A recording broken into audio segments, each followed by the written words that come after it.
In the heart of Central Africa in the late 16th century, a beacon of resistance was born. Her name was Nzinga. Born in 1583, Nzinga was destined to become a queen of the Mbundu people, but her journey to the throne was far from easy.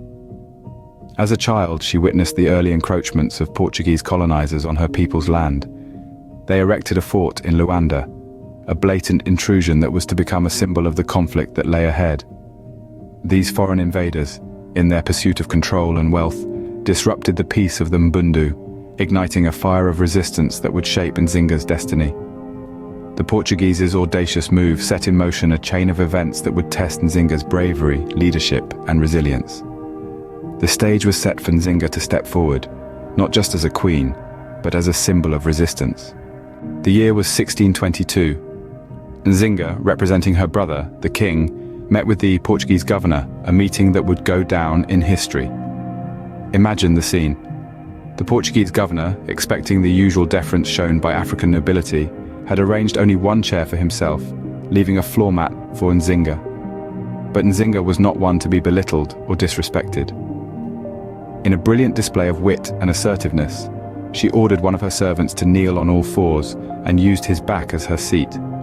In doing so, she established her status as equal to the governor, refusing to be looked down upon, literally or metaphorically. During this historic encounter, Nzinga demonstrated her diplomatic prowess.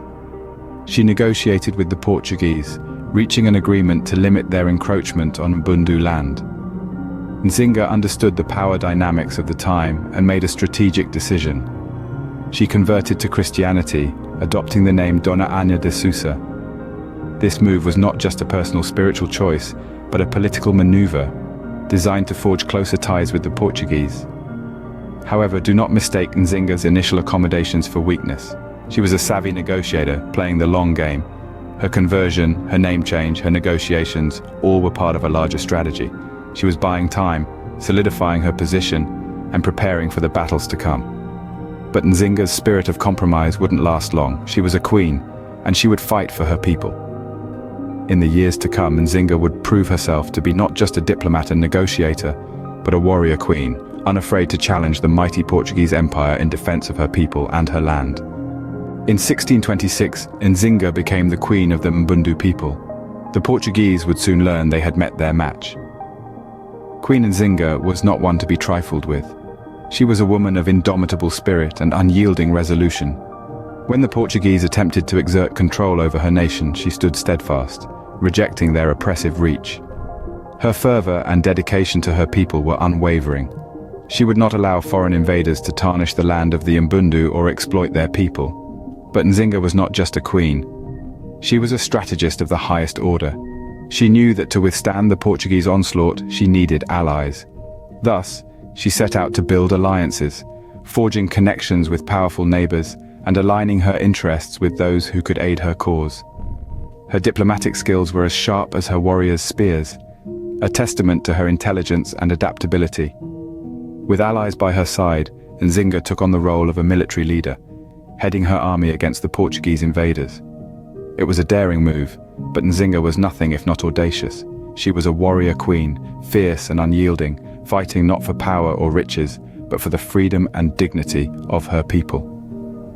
She found an unexpected ally in the Dutch, who, engaged in their own struggle against the Portuguese, joined forces with Nzinga. Together, they pushed back against the Portuguese, a testament to Nzinga's leadership and the strength of her alliances.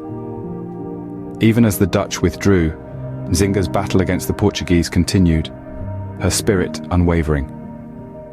Her fight was not just a war of weapons, but a battle of wills, and in that battle, Queen Nzinga's will was as strong as iron. Her legacy is a testament to the power of determination and the strength of a leader who refused to bow to invaders. She remains, to this day, a symbol of resistance and resilience. Queen Nzinga passed away in 1663, but her legacy was far from over. Her life was a relentless journey of resistance against the Portuguese, a testament of her commitment to her people and her land. During her reign, she became a beacon of hope for the Mbundu people, standing tall against the encroachment of the Portuguese, refusing to let them dominate her nation. Queen Nzinga's steadfast resistance prevented the Portuguese from fully controlling the Mbundu territory, preserving the sovereignty and cultural heritage of her people. Her actions were not only a struggle for power, but a fight for the dignity and freedom of her people. Her story of bravery and resilience continues to echo throughout the annals of African history, inspiring generations with her unyielding spirit. Her reign was not only marked by warfare and resistance, but also by diplomacy and alliances. She formed strategic partnerships, even with her enemies, to protect her kingdom. Even when the odds were against her, when her allies withdrew, she continued her struggle, her spirit unbroken. Queen Nzinga's legacy transcends the boundaries of her kingdom and the period she lived in. Her story is a symbol of resistance against oppression, a tale of a leader who stood her ground in the face of overwhelming odds. She serves as an inspiration, reminding us of the power of resilience, the strength of conviction, and the importance of fighting for what is rightfully ours. In today's world, Queen Nzinga's story continues to resonate, reminding us of the power of a single voice against oppression. Her legacy lives on, not just in the history books, but in the hearts of those who refuse to bow down to injustice, who continue to fight for their rights, their freedom, and their dignity. Queen Nzinga, a forgotten legend, unveiled. A queen, a warrior, a leader. Her story is a testament to the power of resistance and the indomitable spirit of humanity. Our journey through the life of Queen Nzinga ends here, but history is full of such forgotten legends waiting to be unveiled. Each page turned, every story unraveled, opens a window to understanding the forces that have shaped our world. Like and subscribe to our channel for more such educational content. Together, let's keep history alive.